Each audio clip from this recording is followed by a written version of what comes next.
हर्षदा आपको स्क्रीन पे नजर आ ही रही हैं, बैती साहब ने इंट्रोड्यूस कर ही दिया है। हर्षदा गुड मॉर्निंग हमारी तरफ से भी। आज के सुबह के स्टॉक्स। गुड मॉर्निंग आशीष। आज तो साइंस डीएलएम रेडार पर रहेगा, पीएनबी हाउसिंग रेडार पर रहेगा, जिस तरह की अपडेट्स आई हैं। अच्छा, साइंट डीएलएम के केस में कल साइंट ने अप्रूवल दे दिया है, बोर्ड ने अप्रूवल दे दिया है कि 14.5% हिस्सा वो साइंट डीएलएम में दरअसल ऑफलोड करते हुए दिखाई देंगे। करीब 861 करोड़ का ये सौदा होता हुआ दिखाई देगा। 5% के डिस्काउंट पर ये सौदा होने वाला है। प्राइस उस लिहाज से करीब 748 रुपये 60 पैसे के आसपास तय की गई है। ध्यान रखिएगा, साइंट एक प्रोमोटर है साइंट डीएलएम का, तो यहाँ पर एक 90 डे का क्लियरली लॉक इन पीरियड आता हुआ दिखाई देगा। और वो बेसिकली अपनी जो हिस्सेदारी है इस एंटिटी में, जो इस समय 66% के आसपास है, घटाकर 52% के आसपास लाना चाहते हैं। इसीलिए सौदा हो रहा है, इसीलिए वो दरअसल करीब 860 करोड़ तक का स्टॉक बेच रहे हैं, तो वो स्टॉक रेडार पर रखेंगे। दूसरी तरफ पीएनबी हाउसिंग, और पीएनबी हाउसिंग में दरअसल जनरल अटलांटिक सिंगापुर अपनी 5.1% स्टेक बेचता हुआ दिखाई दे सकता है आज ब्लॉक में। करीब 775 रुपीस प्रति शेयर पर यह सौदा होने के आसार हैं। और एक कल की क्लोजिंग प्राइस से अगर आप कंपेयर करेंगे 4.4% के डिस्काउंट पर डील होती हुई दिखाई देगी।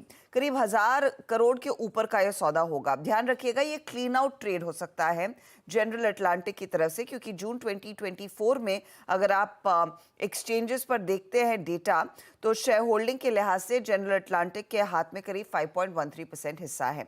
तो आई थिंक ये क्लीन आउट ट्रेड रहेगा, उस लिहाज से स्टॉक आप रेडार पर रखेंगे जरूर। इसके अलावा आगे आने वाले दिनों में एक और सौदा हो सकता है, और वो है GETND में। यहाँ पर भी प्रोमोटर दरअसल लेकिन एक माइनॉरिटी स्टेक बेचेगा। अब कितना हिस्सा बेचा जाएगा, कब ये डील होगी, किस प्राइस पर होगी, वो डिटेल्स आगे आएंगे।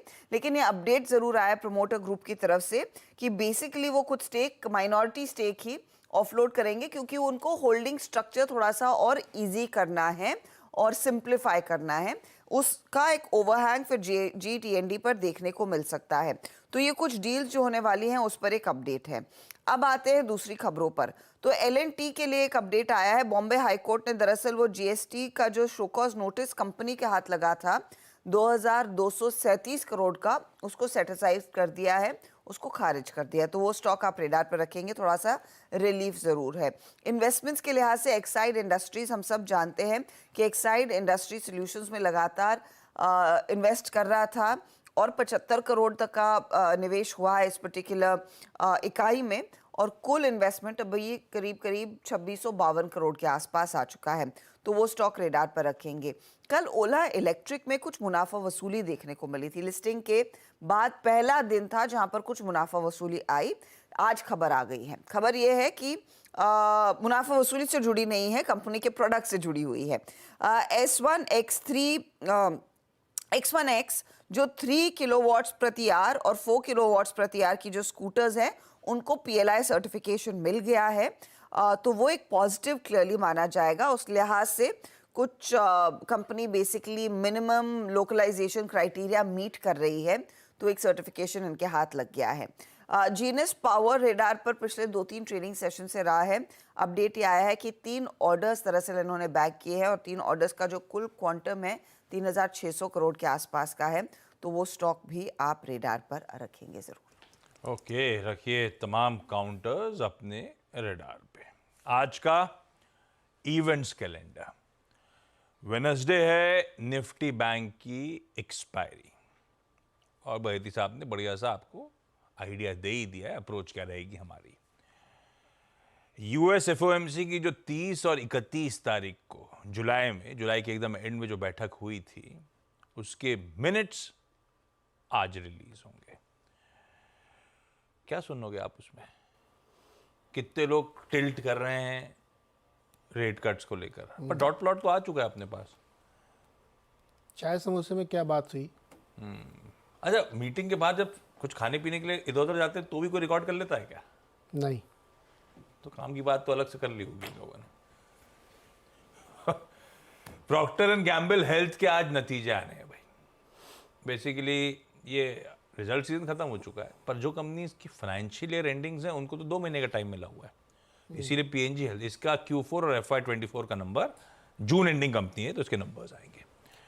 एक्स डिविडेंड में हिंदुस्तान एरोनॉटिक्स 13 रुपए, भारत बिजली 35 रुपए, फाइजर 35 रुपए और बाकी कुछ इंपॉर्टेंट और है, सिर्फ इंपॉर्टेंट वाली स्क्रीन पे रख दी है।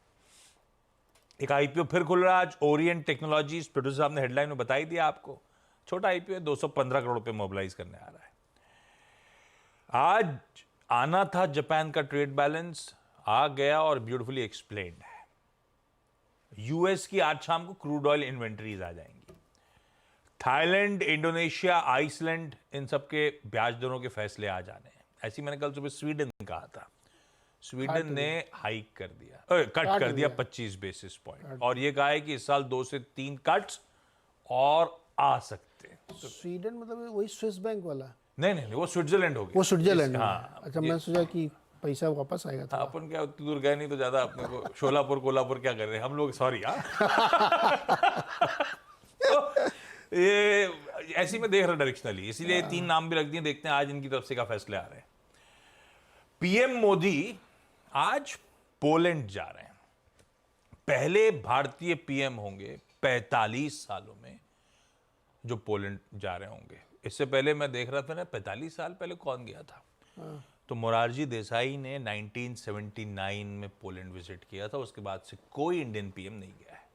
मोरारजी अमेरिका छोड़ के पोलैंड गए थे? हाँ, अमेरिका छोड़ के क्यों, मतलब उस टाइम पे अलग अलग जगह अरे लोग अमेरिका जाते हैं, ब्रिटेन जाते हैं। नहीं तो वहां भी गए होंगे, लेकिन पोलैंड लास्ट पीएम इंडियन जो विजिट करे थे वो क्या करने का, ये भी पढ़ा है? यार ये नहीं पढ़ा। लेकिन उसके बाद असल में कहीं भटक गया। फिर इंटरेस्टिंग है, आप क्या होगा, बाइडेन साहब भी गए थे, बाइडेन साहब पोलैंड से उन्होंने फिर ट्रेन ली थी 12 घंटे की, ट्रेन से पहुंचे थे कीव। मोदी जी भी वैसे ही करने वाले हैं, ट्रेन से जाएंगे। ट्रेन पोलैंड पहुंचे हैं, कल पोलैंड से फिर ट्रेन से निकलेंगे, 10 घंटे की जर्नी है कीव में, 8 घंटे वहां पे रुकेंगे। तो ट्रेन से जाके फिर वहां मुलाकात होनी, ज़ेलेंस्की से मुलाकात होगी और इंडियन डायस्पोरा, इंडियन स्टूडेंट्स वगैरह से इंटरेक्ट भी करेंगे। तो वो रशिया बम नहीं गिराएगा क्या? नहीं, उस इलाके में नहीं गिराएगा, बोल के जाएंगे कि हम यार। लेकिन इंटरेस्टिंग पॉइंट ये, कल मैं पढ़ रहा था कि मतलब यूक्रेन वालों ने कुछ जगह कब्जा कर लिया रूस वो में बहुत कल क्यों, पिछले 1-1.5 हफ्ते से यूक्रेन बहुत एग्रेसिव हो गया, रशियन टेरिटरी पे घुसे जा, मतलब जो कैप्चर टेरिटरी थी उसमें घुसे चले जा रहा है। तो ये तो बड़ा खतरनाक मामला हो रहा है, उल्टा हो रहा है। देखा हमारे पीएम के जाने से कैसे जोश में आ गए वहां के। डिफेंस मिनिस्टर हमारे राजनाथ सिंह साहब 5 दिन के यूएस दौरे पे आज से, भाई डिफेंस स्टॉक चढ़ा पे रखिएगा। दरअसल कुछ मेजर डिफेंस डील्स जिसमें वेपनरी प्रोक्योरमेंट से लेकर कंटिन्यूड कोलैबोरेशन इन दोनों कंट्रीज के बीच में, उन सब पे डिस्कशंस हो रहे हैं। और वैसे एक भारत बंद का कॉल भी है आज। अब वो बहुत ज़्यादा उसके लेकिन रिलेटेड नॉइज़ नहीं है, इसलिए मैं ज़्यादा तवज्जो नहीं दे रहा हूँ, हम तो ऑफिस आ भी गए हैं। पर वो सुप्रीम कोर्ट की रूलिंग जो थी SC/ST रिजर्वेशंस पे, as a mark of protest against वो रूलिंग, भारत बंद का कॉल है। देखते हैं। खैर, ब्रेक का समय हो गया, ब्रेक के बाद जब लौट के आऊँगा तो आज कमोडिटीज या फिर करेंसीज कहीं पे बढ़िया ट्रेड के मौके बन रहे हैं, तो उस पर बातचीत।